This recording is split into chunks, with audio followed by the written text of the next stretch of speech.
ठीक। नमस्कार दोस्तों, फोनवे टेक्निकल इंस्टीट्यूट भोपाल में आप सभी का बहुत बहुत स्वागत है। जैसा कि फ्रेंड्स, फोनवे की टीम हमेशा करती है, जब भी जो भी वीडियो लेके आती है, कुछ ना कुछ नया आपको सीखने को मिलने वाला होता है।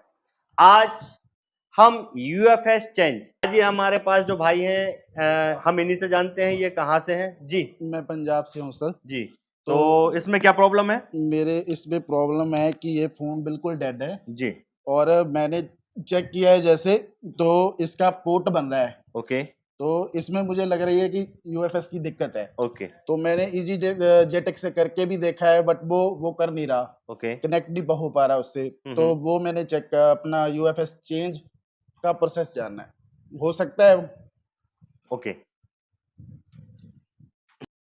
जैसे कि ये मॉडल बताया है पोको X3, जिसमें प्रॉब्लम है कि पोर्ट बन रहा है लेकिन हमारा सेट ऑन नहीं हो रहा है, कि उन्होंने चेक किया कि इसके यूएफएस में प्रॉब्लम है।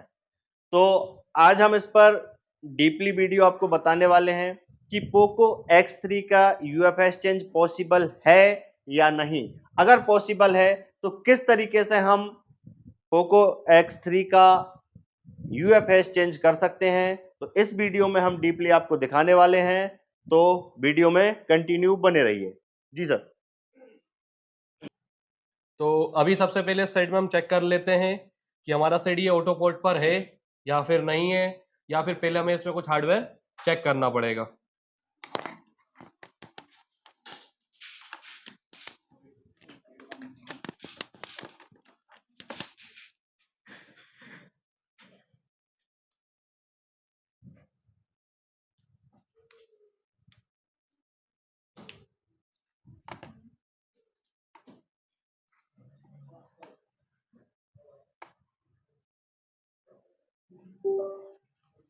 तो ये सेट हमारा ऑटो पोर्ट बना रहा है, तो इसका जो पावर सीक्वेंस होता है, जैसे कि हमारा बूट सीक्वेंस, सारा पावर सीक्वेंस यहाँ पे हमारा ओके है, और हमारा जो सीपीयू है उसकी पोर्ट भी हमारे पास आ गई है। तो मतलब हमारा जो सीपीयू है उसकी वर्किंग भी प्रॉपर ओके, जब भी वो पोर्ट हमारा बना रहा है। अब इसका हमें, जैसे कि इन्होंने यहाँ पे बताया था कि इन्होंने यूएफएस निकाल के चेक भी कर लिया है, तो कनेक्ट नहीं हो रहा था, और इसका यूएफएस में ही प्रॉब्लम है, क्योंकि इन्होंने दूसरे पेयर भी यहाँ पे, आपने क्या दूसरे बोर्ड से पेयर स्वैप भी करके देखे? हाँ जी, हाँ जी सर, वो कर भी दिया है। मतलब काम कर रहे हैं, वो मतलब काम कर रहा है। मतलब मदरबोर्ड का प्रॉब्लम नहीं है, मदरबोर्ड का कोई दिक्कत नहीं। मतलब सीपीयू भी आपने रिवॉल्व करके चेक कर चुके हो? हाँ जी, हाँ। ठीक है, तो इसका हम यहाँ पे आज इसका यूएफएस रिप्लेसमेंट करने वाले हैं। तो सबसे पहले हमें एक यूएफएस की नीड होगी, हमें न्यू यूएफएस और आरपीएमबी क्लीन यूएफएस की नीड होगी। क्या नीड होगी? न्यू यूएफएस और आरपीएमबी क्लीन यूएफएस हमारी यहाँ पे हमारी होनी चाहिए। तो हमारे पास एक न्यू यूएफएस है, और देख लेते हैं वो कितनी जीबी की है और उसमें क्या क्या हमें कॉन्फ़िगरेशन करना पड़ेगी, क्योंकि यूएफएस चिप है तो उसमें हमारे बहुत सारे, किसी मॉडल की लून में जैसे सैमसंग होता है तो उसमें हमारी 3 लॉजिक यूनिट होती हैं, किसी में 6 होती हैं, और अलग अलग एमटीके में भी हमारी 3 होती है। तो किसी उनका क्या कॉन्फ़िग होती है, क्या क्या सेटिंग हमें इसके लिए करना पड़ेगी, तो मैं यहाँ पे आपको सब आपको बताने वाला हूँ। ठीक है, तो अभी हम यहाँ पे एक न्यू यूएफएस का साइज देख लेते हैं।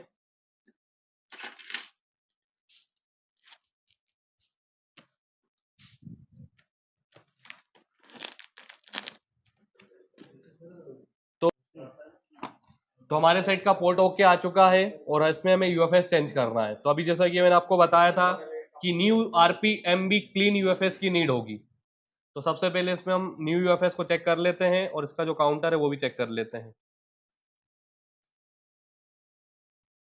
तो हमारे पास जो मीपी टेस्टर बॉक्स है, सारा प्रोसेसर हम मीपी टेस्टर बॉक्स से करेंगे। तो मीपी टेस्टर को हम कनेक्ट कर लेते हैं।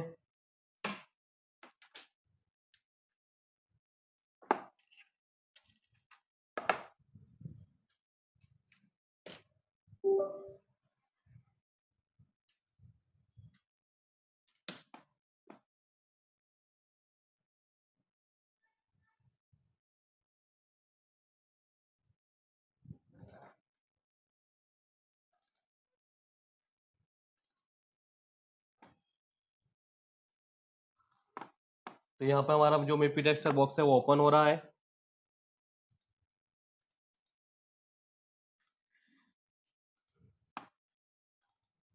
अब हमारे यूएफएस के भी वर्जन होते हैं। सबसे पहले आपको कनेक्ट करने के लिए यहाँ से पूछ रहा है कि 2.1 है, 3.1 है। तो यहाँ पे हमारा जो यूएफएस है पोको की, जो 200 250 सीरीज आ रही है। 254 VGA में हमारा जो यूएफएस होता है वो 2.1 और 2.2 का ही होता है। तो इसको हम लिखेंगे यहाँ पे यूएफएस वर्जन 2.1 पे सेलेक्ट करके कनेक्ट करते हैं। तो यहाँ पे हमारा यूएफएस को कनेक्ट होने में थोड़ा सा टाइम लगता है। तो हमारा यहाँ पे यूएफएस से कनेक्ट हो चुका है, बाकी सारी इन्फॉर्मेशन आगे हमारी आ जाएगी।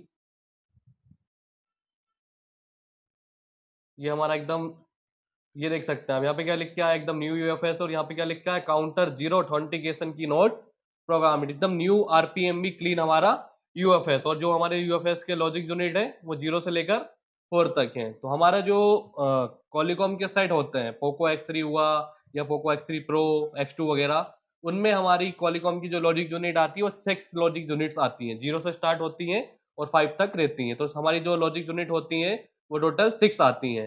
तो सबसे पहले इसकी हमें पार्टीशन कॉन्फ़िगरेशन करना पड़ेगी ताकि हमारी जो लॉजिक यूनिट है वो प्रॉपर हो जाए, और उसके बाद हमें इसकी पूरी प्रॉपर सेटिंग करके इसको हम फ्लैश करेंगे। तो सबसे पहले हम चले आते हैं सर्विस में, और हमारा जो यूएफएस का वर्जन है वो आपको यहाँ पे दिख जाएगा। हमारा यूएफएस वर्जन कौन सा है? 2.2 यूएफएस वर्जन है हमारा, 2.2। और ये हमारा उसका सीरियल नंबर, जो हमारा यूएफएस का ये उसका सीरियल नंबर आ चुका है, जो मॉडल नंबर है। और आरपीएमबी काउंटर अभी हमारा 0 है। और हमारी ओटीपी क्या है? अनलॉक है, नॉट लॉक इट, मतलब लॉक कोई भी हमारी ओटीपी लॉक नहीं है। अगर हमारी ओटीपी लॉक होगी इससे क्या होगा, और अनलॉक होती तो क्या होगा, इसका भी मैं आपको आगे बता दूंगा। ठीक है, तो अभी हमें इसमें राइट करना पड़ेगी सबसे पहले डिस्क्रिप्टर फाइल। क्या डालना पड़ेगी? Descriptor file. तो अभी हम डिस्क्रिप्टर फाइल हमारी डाउनलोड डेटा में से देख लेते हैं। डेस्कटॉप, ये हमारा यूएफएस मीपी X3, ये हमारी आपके जो डाटा में रखी जाती है सारी फाइल है। कौन सा डिस्क्रिप्टर है, जो हम साइट रिपेयर करते जाते हैं उनका आपको एक टेस्टेड कलेक्शन भी देते हैं, ताकि आप लोग कभी भी आपको मार्केट से कोई फाइल ढूंढने की जरूरत ना पड़े, जो भी टेस्टेड हो वो सोल्यूशन आपको प्रोवाइडेड करा जाता है। तो अभी यहाँ पे हमारे टेस्टेड फाइल पड़ी है डिस्क्रिप्टर, यहाँ पे हम इसको सिलेक्ट कर लेते हैं। ये लोडिंग पे जा रहा है, ये हमारी फाइल राइट हो गई है। अब आईसी को डिस्कनेक्ट करके फिर से कनेक्ट करके देखते हैं जो हमारा पार्टीशन है वो प्रॉपर लॉजिक यूनिट हमारी प्रॉपर जो कॉन्फ़िग हुई कि नहीं हुई, उसको एक बार हम देख लेते हैं। यहाँ पे आप देख सकते हैं हमारी कितनी लॉजिक यूनिट बन गई है। 1 2 3 4 5 6 लॉजिक यूनिट हमारी प्रॉपरली बन गई है। तो उसके बाद हमारी जो आईसी की हेल्थ है, यहाँ पे उसकी आईसी की हेल्थ भी देख लेते हैं। नॉर्मल हमारी आईसी की हेल्थ क्या है? 0 इंटू नॉर्मल, और ईप्रोल में क्या दिखा रहा है? Less than 80% blocks. तो हमारी जो आईसी है वो भी एकदम न्यू कंडीशन की है और सब कुछ ओके है। और ये जो काउंटर है ये हमारा अभी क्लीन है। तो अभी हम इसको सबसे पहले इस बॉक्स से मीपी टेस्टर से इसको हम फ्लैश कर देंगे, क्योंकि हमारा जो पोको X3 सेट होता है वो ऑथेंटिकेशन ऑनलाइन होता है, इसका लोडर बाईपास नहीं होता है। तो इसको हम यहाँ पे ऑफलाइन ही इसको फ्लैश कर देंगे। उसके बाद लगाने के बाद ENG फाइल में जो जो हमें हमारा जो QCN होता है, उसके बाद हमारी जो सिक्योरिटी होती है, वो सारा काम करने के बाद उसको हम ग्लोबल में कन्वर्ट करेंगे। तो सबसे पहले इसको हम फैक्ट्री में जाके फ्लैश कर देते हैं, जो हमारा XML सेलेक्ट है, और यहाँ से हम फाइल की लोकेशन ले लेते हैं। डेस्कटॉप फाइल X3 जो हमारी ENG फाइल है, सबसे पहले हमें वही राइट करना है। ये हमने सेलेक्ट करा, मैन कोड और सिलेक्ट। हमारी ये फाइल का फोल्डर सेलेक्ट हो चुका है पूरा, जो हमारी लॉजिक यूनिट 1, लॉजिक यूनिट 2, तो हमारी 5 रो प्रोग्राम फाइल बिल्कुल सेलेक्ट हो चुकी है। फाइनली हम फ्लैश पे क्लिक करेंगे। तो क्योंकि मीपी टेस्टर की स्पीड हमारी बहुत फास्ट होती है, तो सारा यूएफएस का काम इसी से होना है। तो यहाँ पे आप देख सकते हैं 40 45 70 80 90 100 Mbps तक की स्पीड आ रही है हमारी। 96.8 100 Mbps पर सेकेंड की स्पीड हमारी यहाँ पे हमें राइटिंग की मिल रही है। और 41 ये हमारा जो सिस्टम है, सुपर 2 राइट हो रही है, सुपर 3। तो इस पर क्लिक करते हैं, ये हमारी सारी फाइलें राइट होंगी। तो सुपर की हमारी 4 फाइल हैं, सुपर हमारा राइट हो चुका है। अब हमारा यूजर डेटा राइट हो रहा है।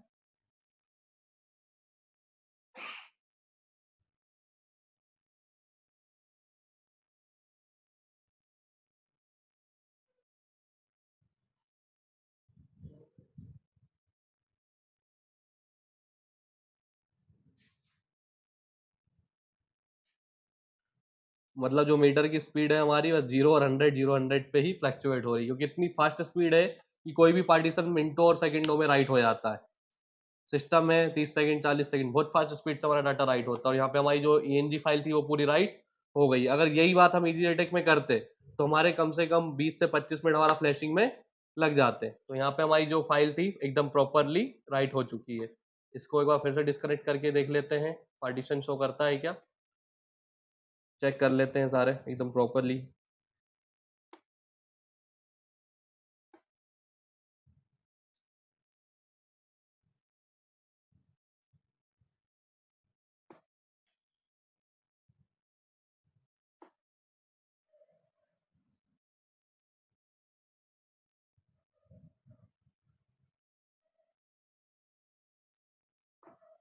तो यहाँ पे हमारे जो पहले पार्टीशन कुछ भी शो नहीं कर रहा था, सारे के सारे पार्टीशन हमारे राइट हो चुके हैं। यहाँ पे आप देख सकते हैं लॉजिक यूनिट 0, तो पूरी पार्टीशन टेबल में हमारे पूरे फ्लैश जो हमारी जो लॉजिक यूनिट थी उसमें सारे के सारी हमारी पूरी फ्लैश फाइल राइट हो चुकी है। यहाँ पे हमारी जो पार्टीशन की इन्फो भी आ रही है प्रॉपरली, और ये हमारा एंड्रॉइड की इन्फॉर्मेशन आ रही है। ठीक है, अब हम UFS को लगा के फ़ोन को ऑन करके देखते हैं कि हमारा फ़ोन ऑन होता है या फिर नहीं।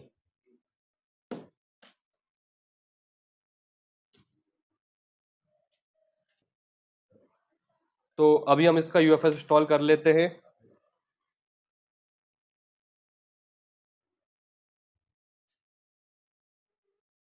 तो आपने इसका UFS भी निकाल रखा था?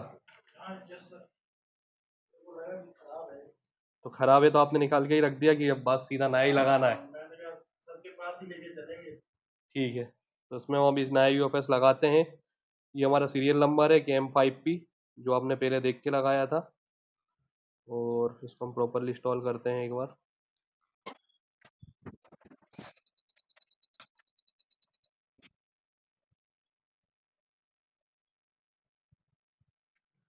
यहाँ पे हमारा UFS प्रॉपरली इंस्टॉल हो चुका है। ऑन करके चेक करते हैं कि फ़ोन ऑन होता है या फिर नहीं।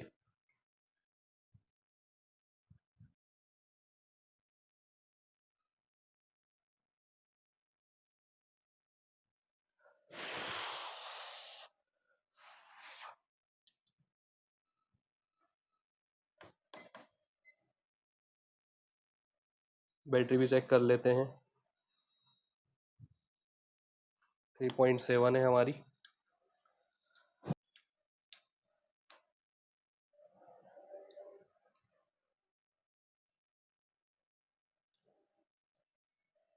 देखो चार्जर इंसर्ट कर दिया है मैंने, तो ये देखिए हमारा फ़ोन ऑन हुआ।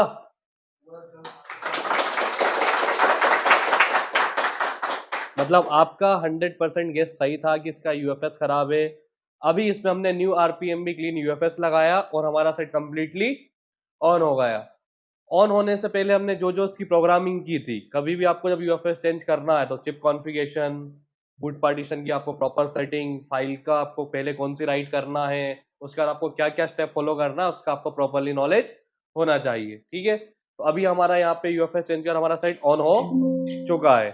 अब इसका आगे की जो प्रोसेस है, जैसे कि QCN सिक्योरिटी रिपेयर, वो सब करने के बाद हमें फाइनली इसमें ग्लोबल में कन्वर्ट करना पड़ेगा। अभी हमारा सेट कंप्लीटली ऑन हो चुका है। अब इसको हम क्या करेंगे, सबसे पहले QCN राइट करेंगे, QCN के बाद हमारे फोन की सिक्योरिटी रिपेयर, उसके बाद फाइनली इसको हम ग्लोबल में कन्वर्ट कर देंगे। ठीक है,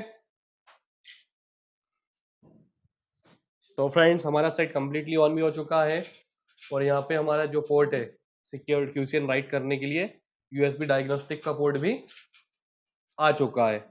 अब हमें सबसे पहले इसकी QCN राइट करेंगे, उसके बाद इसकी सिक्योरिटी रिपेयर करके बाकी जो प्रोसीजर है ग्लोबल में कन्वर्ट करने का, तो उसको हम फास्ट फूड में फ्लैशिंग करके ग्लोबल में कन्वर्ट कर देंगे और QCN फाइल को इसमें राइट कर देंगे। तो हमारा सेट कंप्लीटली ऑन है यहाँ पे। उसके बाद फाइनली ग्लोबल में कन्वर्ट करके ऑन करके चेक करेंगे। तो अभी इसको हम सबसे पहले QCN राइट कर देते हैं इसमें।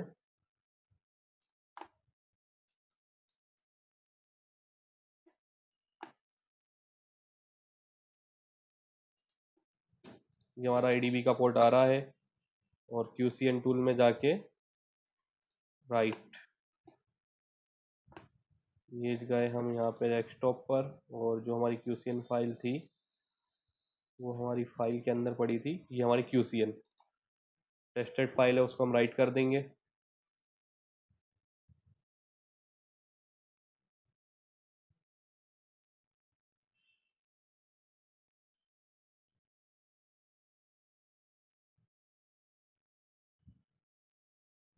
QCN हमारी राइट हो चुकी है। DFT से ही फास्टबूट में फ्लैश कर देंगे। ये हमारा जो DFT का फास्टबूट टूल है, इसी से ही हम इसको फास्टबूट में फ्लैश कर देंगे। ये हम फास्टबूट टैब में गए, फास्टबूट फ्लैश पे क्लिक किया, और ये हमने हमारी जो फाइल थी वो सिलेक्ट करी, सूर्या ग्लोबल।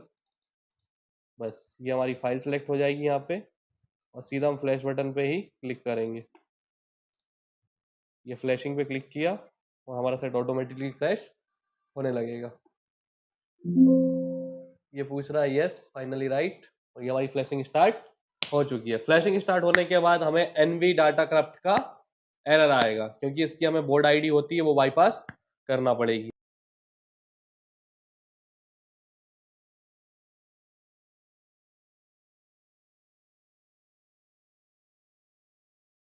ये हमारा यूजर डाटा राइट हो रहा है, और ये हमारी फ्लैशिंग कंप्लीट हो चुकी है। अब हम इस फ़ोन को ऑन करके चेक करेंगे कि हमारा फ़ोन कंप्लीटली ऑन होता है या फिर नहीं। ये फाइनली लास्ट हमारी कस्ट फाइल राइट हो रही है, कैच फाइल। ये हमारी फ्लैशिंग कंप्लीट। अब देखते हैं। तो फ्रेंड्स, फ्लैशिंग हमारी कंप्लीट हो गई थी। अब फ़ोन को हम ऑन करके देखते हैं, और ऑन करने के बाद अगर हमारा फ़ोन कंप्लीटली ऑन होता है तो हमें NB डाटा करप्ट का एरर मिलेगा, क्योंकि हमने इस फ़ोन की सिक्योरिटी रिपेयर की थी QCN डालने के बाद। तो अब इसको एक बार ऑन करके चेक कर लेते हैं।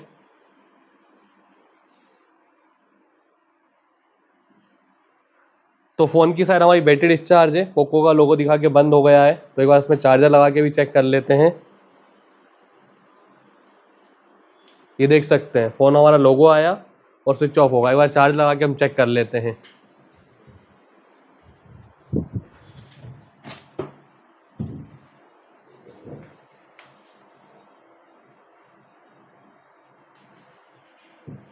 तो यहाँ पे मैंने फ़ोन में चार्जर लगा लिया है। अब देखते हैं कंप्लीटली ऑन करके कि क्या एरर मिलता है। वो ये सकते हैं हमारा जो MUI का लोगो था, सेकंड लोगो, वो आ चुका है। तो अब ये सक्सेसफुल हमारा फ़ोन ऑन हो रहा है। तो ऑन होने के बाद हमें क्या इसमें कोई NV डाटा करप्ट का एरर मिलता है, या फिर हमारा जो सिक्योरिटी का प्रोसेस हमें वो फिर से करना पड़ेगा, वो चेक कर लेते हैं एक बार। क्योंकि कुछ सेट ऑन होने के सेकंड लोगों में जाने के कुछ देर बाद रीस्टार्ट होकर रिकवरी में जाते हैं, और फिर हमें NV डाटा करप्ट का एरर मिलता है। तो वो हम चेक कर लेते हैं कि ये पूरा कंप्लीट ऑन होता है या फिर इसमें NV डाटा का एरर आता है। तो आप देख सकते हैं ये हमारा जो एक है राउंड राउंड चल रहा है, कोई प्रोसेस चल रही है हमारे फ़ोन में। तो हो सकता है कि फ़ोन हमारा यहाँ पे रीस्टार्ट हो। फ़ोन हमारा रीस्टार्ट हुआ है, प्रोसेस चलने के बाद फ़ोन हमारा रीस्टार्ट हो गया है। डबल से स्टार्ट हो रहा है, चेक करते हैं अब।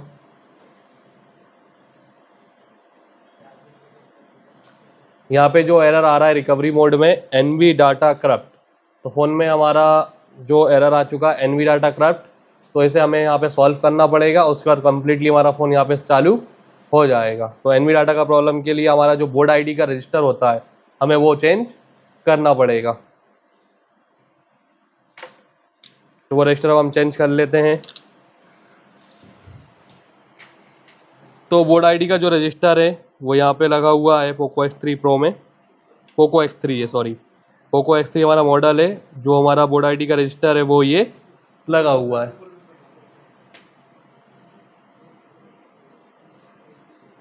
इस रजिस्टर को हमें यहाँ पे चेंज करना पड़ेगा।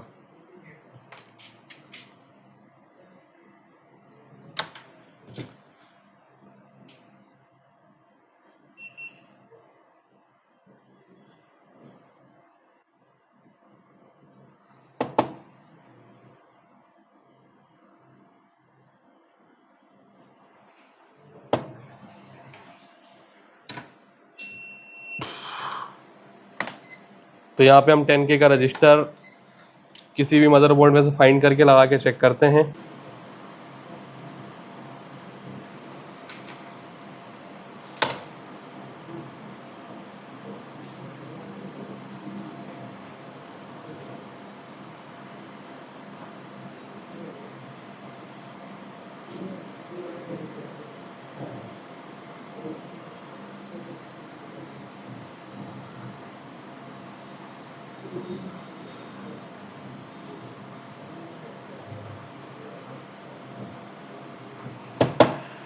तो यहाँ पे हमने 10K का एक रजिस्टर लगा लिया है, इसको अब ऑन करके चेक करते हैं।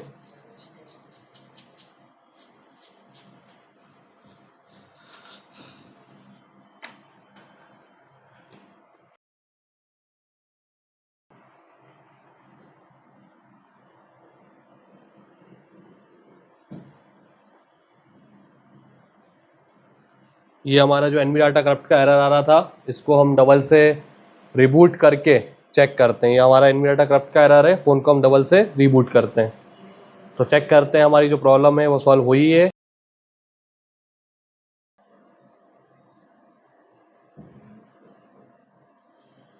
देख सकते हैं कंप्लीटली हमारा फ़ोन ऑन हो चुका है। अभी हमारा NV डाटा करप्ट का एरर आ रहा था पहले, और अब कंप्लीटली ऑन हो चुका है। एक बार पूरा ऑन करके चेक कर लेते हैं।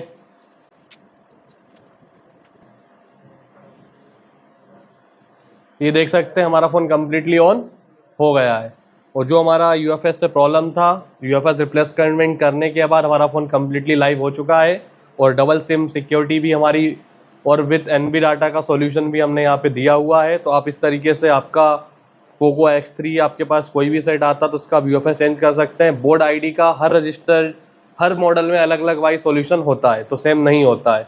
किसी में कुछ कम ज़्यादा वैल्यू होती है, किसी में रिमूव करना होता है, तो मॉडल वाइज हर वैल्यू का डिफरेंस आपको मेथड अप्लाई करना पड़ेगा। तो अभी हमारा सक्सेसफुली सेट ऑन हो चुका है।